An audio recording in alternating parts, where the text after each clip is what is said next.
Hey guys, welcome back to Lit Mag Lab podcast. I'm Vevna Forrow, yeah. So previously on the podcast, I was eating some tacos and talking about Taco Bell Quarterly. I'm just joking. I didn't actually eat tacos on that podcast episode. But I think sometimes when we hear podcasts with food mentions in the name or even restaurants, and stuff, we get hungry and we're like, oh, I have to go grab something now to munch on or eat or snacks even. And yeah, I've never really met anyone who doesn't like tacos, but if you're not a huge fan of tacos, I totally understand. We all have our preferences. Yeah, totally. And yeah, anyways, listen back to the episode if you're curious about Taco Bell Quarterly. And for this one, we're going to, as you can see here, go over the Lothlorien Poetry Journal. Now, I actually did have an acceptance a couple years back with Lothlorien. It was, I think, back in 2021. They had published two of my poems, December 7th, 2021. And yeah, one of those poems was actually pertaining to I didn't outright say it in the poem, but it was indicative of going through grief and loss at the time and things like that, and some of my poems and stuff like that, and yeah, and recovery and things. So yeah, in any case, the Lothlorien Poetry Journal was founded, I believe, January 14th, uh 2021. And Strider Marcus Jones, I believe, is the founding editor. So yeah, it says here on their, I think on Facebook as well, the Facebook pages, and on the sites in some places. Um, it's a literary journal featuring free verse, rhyming, experimental poetry, flash fiction, and occasional interviews with poets. It says here, and I'm quoting this: journey with us on the road to poems that linger and haunt. Discover poems of enchantment, fantasy, fairy tale, folklore, dreams, dystopian, flora and fauna, magical realism, romance, and anything hiding deep in between the cracks. So yeah, I think the poems I wrote back then could have been pertaining to, almost like a dreamlike state as well. And yeah, and reflecting also in the terms of, grief and loss, and all wrapped together. Anyways, I'm not sure how many of you guys are familiar with Lord of the Rings. Obviously, you probably are. It's fairly well known in the world. That series. I've seen all the movies, but it's been a very long time, so my memory is a bit rusty. I would say my all-time fantasy series or movies, in that area, it would not be Lord of the Rings. I know, if you love Lord of the Rings, I understand. We all have our favorite series, but I was personally really always in love with the 10th Kingdom series. Now, it only lasted just one season, but the 10th Kingdom, you may have seen it mentioned in past issues of that we've published of Dippy and stuff, and some of my, about notes and stuff like that. It's because the series just really stuck with me throughout my life, one I never forgot. I don't, again, it only lasted one season. It aired in 2000, and the 10th Kingdom was just really something I always just love to rewatch. We all have those series we like to sit down and rewatch from time to time. And yeah, I just really loved it, the whole concept of it. And yeah, would say I also was a fan of the Shannara Chronicles for sure. I never read the book series Shannara Chronicles. I only ever saw, the TV series, which lasted, I think, still, very short too, short run. I think it was 2016 and 2017. I really felt they should have continued it. I thought it was interesting. But anyways, yeah. So the Lothlorien, if you look that up, let's do a search here. Um, the Lothlorien is says here, or also known as Lorien, is the fairest realm of the elves, remaining in the Middle Earth during the Third Age. It is ruled by Galadriel and Celeborn, and yeah, it says here it was the vast woodland realm and of the Galadrim. I could be mispronouncing that, probably am. Galadhirm, elves located near the lower Misty Mountains in northern Middle Earth. And yeah, it sort of, says here on Wikipedia, it represents a, variously an earthly Paradise and Elfland, where time is different, reflecting the traditions of European folklore, and a land of light striving biblically with the darkness of evil.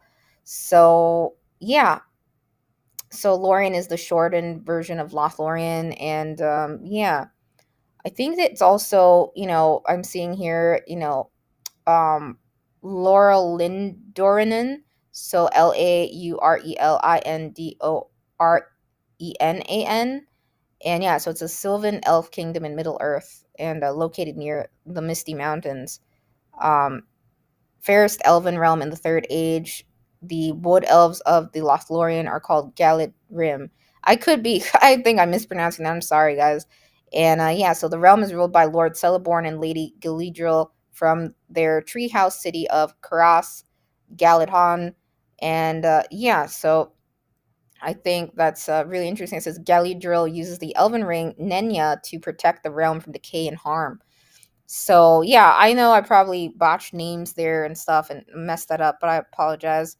So, I'm not sure how many of you guys have read the Lord of the Rings series or even watched the movies, but I'm someone who's seen, sometimes I just see movies, right? And I don't really read book series. I think another one that, series that I also followed quite closely and I didn't end up, reading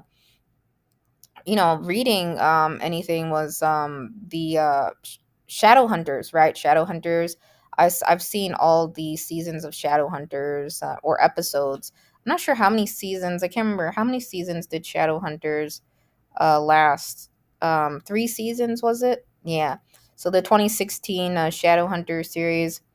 Um, yeah.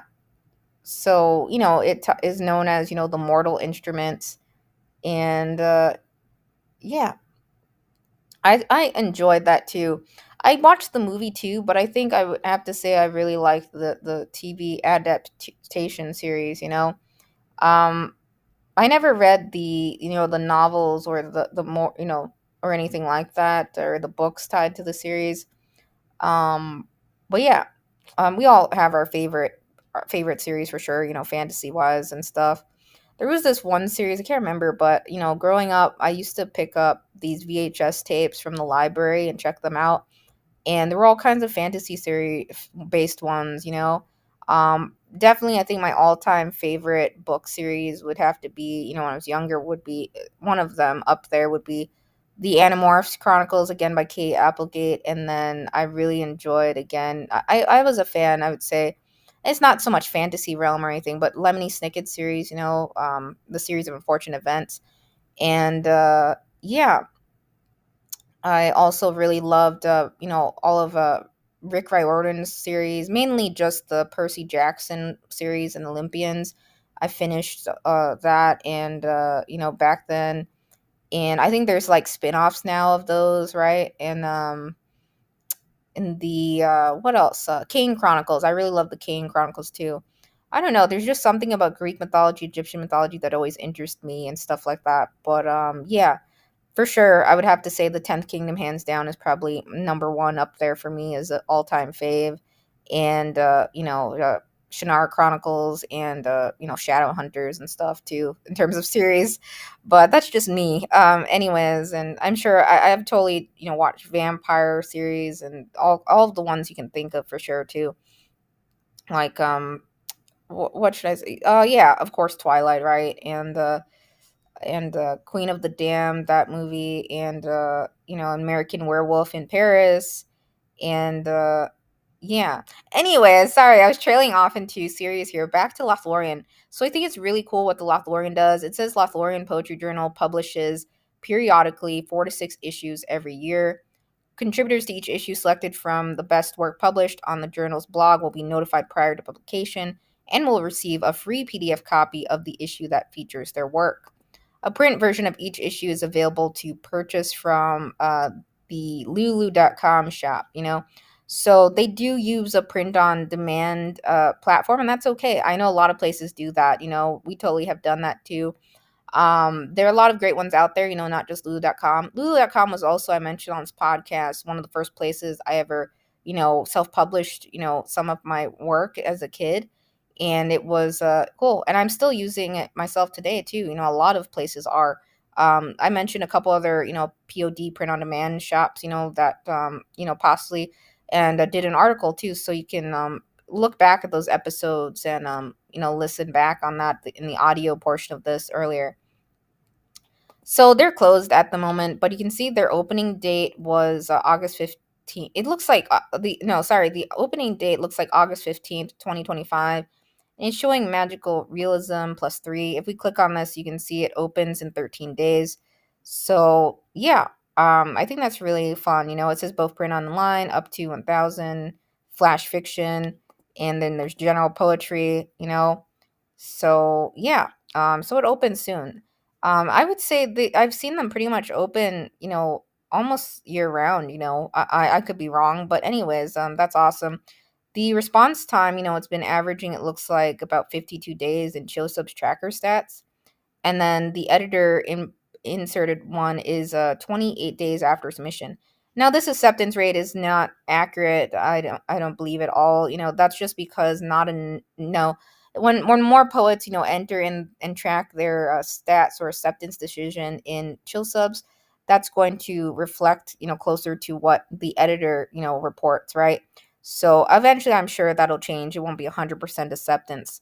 But yeah, I would have to say the Lothlorien's awesome. It says here, doesn't accept simultaneous missions, doesn't accept previously published. It nominates for prizes is crossed out here. However, I went out onto their pages and it mentioned pushcart. And so that may not be accurate. I think they actually do nominate for events. I could be wrong. But I saw pushcart mentioned on Facebook, and then they may do best of the net. I'm not sure. In any case, I think that's awesome, that the Lothlorien Journal again, puts publications, or and selects ones for print as well, and does that. I think a lot of poets and writers, they like to have their work in available in print copies too, not just online, sitting there. Yeah, so they do email, to intake submissions. They don't have a submission management system at the time, and that's okay. A lot of places do that too. And there are no fees. There are no submission fees. I think that's lovely. They don't pay, for work at this time. A lot of places don't, but I think it's a cool publication setup. So let's hop over to the Lothlorien site so you can see, so you'll see that this is I don't think you guys can see the URL, but Lothlorien Poetry Journal.blogspot.com. So the Lothlorien Journal is home base is Blogspot. Now there are actually a lot of lit magazine journals out there that have made Blogspot their home, and that's okay. I mentioned on this podcast episode, right? Some places use Substack, some have a website, some use the WordPress, and they don't buy a domain or anything like that, right? So I've seen, lit magazine journals convert the blog section, the dedicated blog section of their website into the publication space. And yeah, that's totally okay. There are a lot of places that do that. Just for example here, real quick, and then we'll tour a little bit more around Lothlorien Poetry Journal. If we go out to a search results here and I type litmag blogspot, just in the search engine, look what comes back, guys. We have Shadowplay. Shadowplay. Let's click into this. Shadowplaylit.blogspot.com. I don't know if they're still open or if any of these I'm mentioning are, but just examples for you guys. Flash Flood Journal. It looks like they've had some recent post here from June, and yeah, Flash Flood Journal. What else do we have here? 100 Subtext Magazine, and yeah, there are other ones. If you page over and you just type again litmag blogspot, you'll come across other ones that are based out on blogspot blogger, right? I should share, guys. Again, this is an audio diary series as well. The first ever place I really shared my work, besides DeviantArt, I started this blogspot page. Now it's not public anymore. There's something weird with permissions. I never recall making it private.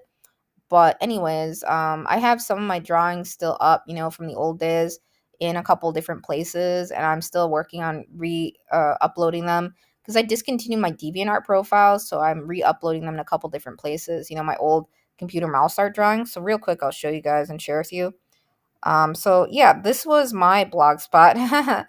So you can see it's hasn't been, publicly available for quite some time, so that's why it's like that.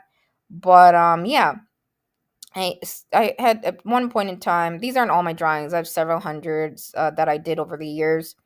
But all these on the side were computer mouse drawn art, just my computer wired computer mouse.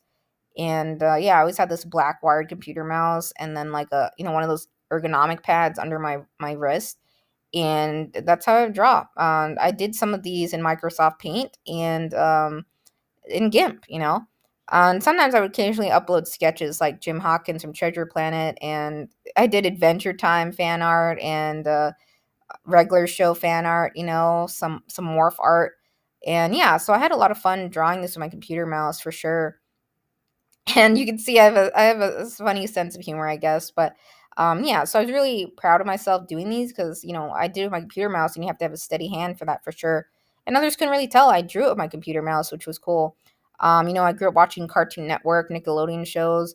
Huge fan of this Paperman short film, I must say. If you never watched it, watch it. The Disney's Paperman short, the flying airplanes and that little love bit scene, right?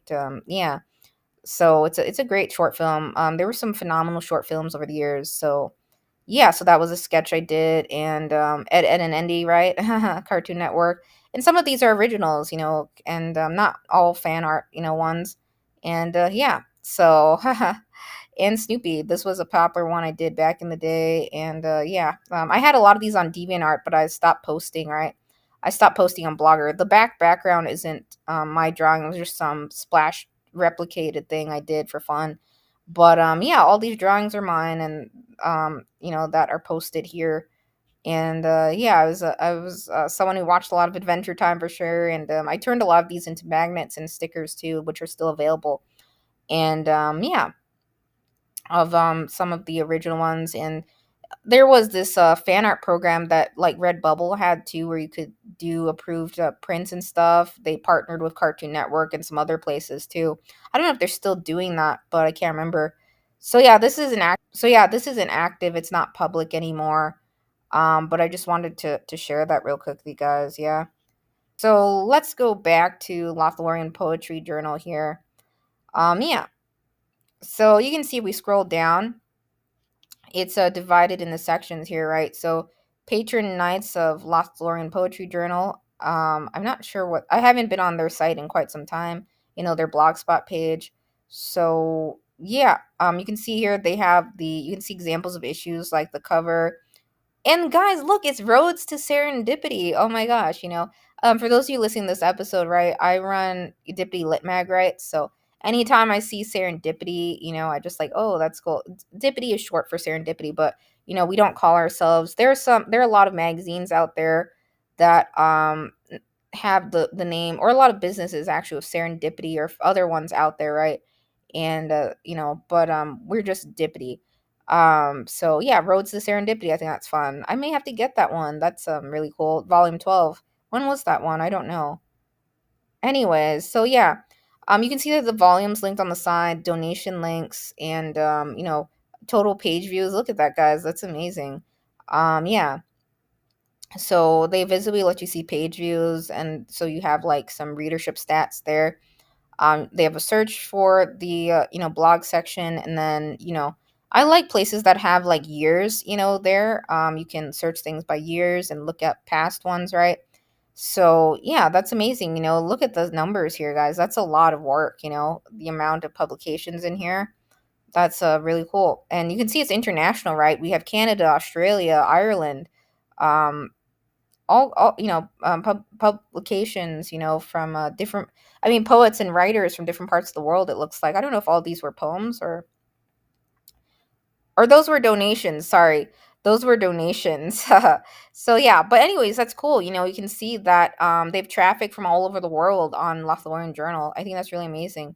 um yeah, it says 300 to 400 hours spent each month running the Lothlorien Poetry Journal. So you can tell, Strider Marcus Jones absolutely cares about the work he does. And yeah, see, they do nominations. So I think that just has to be updated on Chill Subs, that they do Pushcart Prize nominations. I don't know. And they do Best of the Net. So that's not necessarily accurate, what you see on chill subs all the time. Sometimes editors have to go in and update that. So yeah, always, look out on the site and stuff. So that's cool.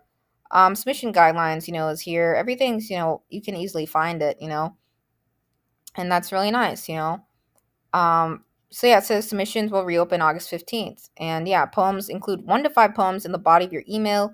Attached is a Word doc, times New Roman 12 to 14 point, preferably 150 lines or less. So yeah, that's why you always want to check. I think it says under 1,000 words on just chill subs, but for poetry, right, it's specific here. And yeah, short stories and flash fiction. It says include one short story, flash fiction piece, no more than 2,500 and 1,000 words respectively in the body of the email. And it says do not send poems and short stories together at the same time. And then it says please wait 2 weeks before submitting again. If your submission is declined, you have to wait 1 month before submitting again. So yeah, some places have that. They want you to wait a little bit before submitting again. If you're submitting back to back to back, and who knows, we may implement this at our Lit Mag Journal too.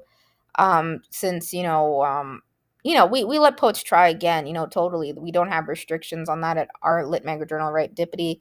But I think it's good to have poets wait a little bit before submitting right again, like over and over and over again, back to back to back. Just a little bit. Not let's just say I know some places say wait 1 year before submitting to us again. I think that's a bit too long. Maybe a couple weeks, a month or so. I think that's reasonable. So Um, yeah, and it says that a preference is towards unpublished poetry, short stories, flash fiction, and video poems, but they will consider previously published work if the publishing rights have reverted back to the author and that the original publisher is credited. So yeah, again, chill subs isn't entirely accurate. Sometimes you have to read the specifications on the site. But yeah, maybe that'll be updated one day. The chill subs listing, and they're also listed on Duotrope as well. So, anyways, I think Lothlorien Poetry Journal does a great job. They don't pay for work currently, but they've done it looks like 33 volumes, so that's awesome. And yeah, see Elvish. I haven't gone to this page. Let's see what this is about. Elvish, English greetings, farewells, compliments, and questions. So that's really fun. Yeah, so I love that. I love learning, I if there's ever a series that has like a language or, something that someone created and constructed, I think that's really cool. Um, yeah, so Lord of the Rings, guys, I my memory's really rusty. I feel like we're watching Lord of the Rings now, and we might have to rewatch it together, guys, or sometime after this podcast. I really feel like doing that right now, and catching up on some of my circling back to some of my favorite, fantasy shows and stuff. I would have to say I'm also was a huge fan of the Chronicles of Narnia too. The original series. I heard they're making a remake, right? I don't know if I'm gonna watch it. I might, but then they have Prince Caspian and stuff and things like that. Anyways, I always really loved the first Narnia and thought it was really interesting, the Chronicles of Narnia, that whole world. So I would say I'm a Chronicles of Narnia fan, but I don't know about the remake or reboot I think they're working on, right? Or some series, right? Or a movie, a new one. I don't know if they're working on anything in the Lord of the Rings movie wise or, TV series again. It seems like there's a lot of reboots nowadays, guys, right? Anyways, this is cool. I think this is fun. Elvish farewells, English greetings, and Elvish greetings, yeah. So take a look at that sometime. I think that's really fun. And it says Lothlorien, place, people, history, and time. Let's see what that is. I don't know what that is. I haven't been on their site in quite some time again, so this is me going on the first time coming back to it in quite some time, yeah. So yeah, I was right. Yeah, they have the Lothlorien Wikipedia page. You can see JRR and I could be mispronouncing his name, Tolkien's Legendarium, right? Lothlorien or Lorien. Yeah, exactly what I'd quoted off of Wikipedia. And you can read more about it, the history of the Lothlorien. There's actually some really cool YouTube videos on the history of the Lothlorien and that whole realm and world. So yeah, I'd recommend like watching it. I can link maybe a YouTube video or something. But I think it's cool, to learn about that. I think they provide great inspiration for us, all these fantastical realms and series in existence. I always, would say I had a wild imagination as a kid too, and things like that, and love those worlds. We have, I think, times where we wish we could escape into those worlds. and just have fun. I think it'd be so cool if some of those worlds were actually real, right, in life, but they're, of course, fictional. But any case, growing up, I wrote, fantastical series, right? I mentioned this, and I have like the rough drafts up some places published, right? But they're pretty rough grammatical errors and stuff.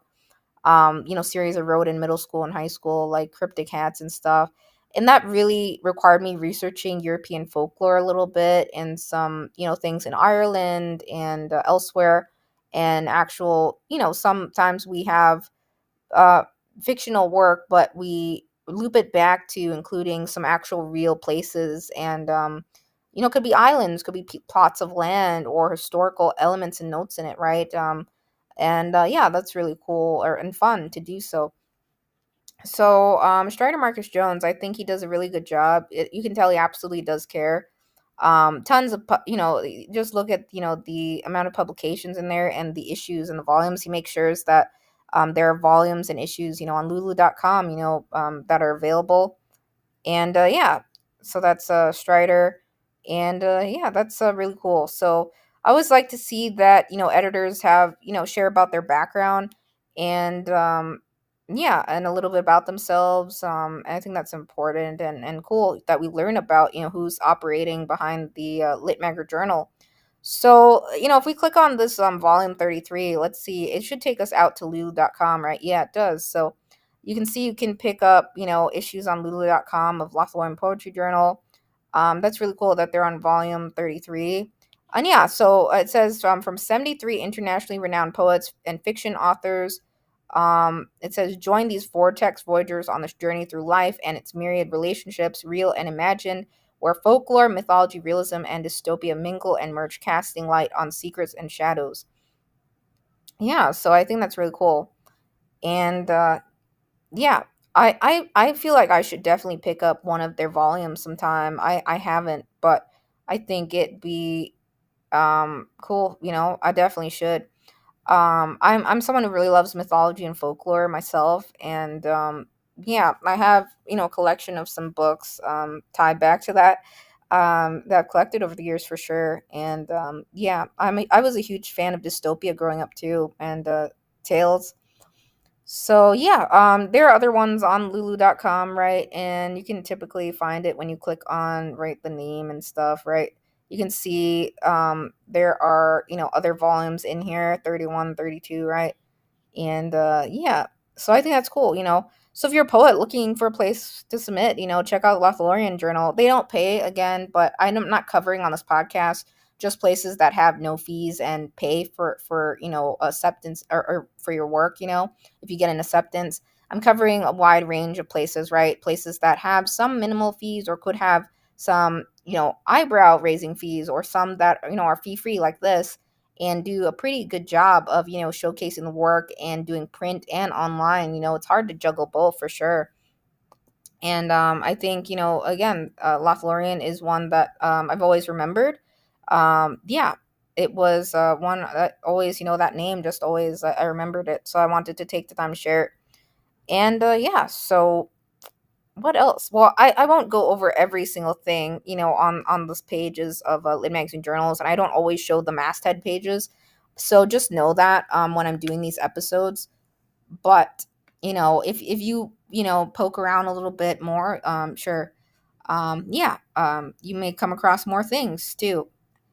And yeah, so you can see the poems here. They have the date and everything, and sometimes an image, and yeah, or a photograph. And yeah, so I think that's really cool.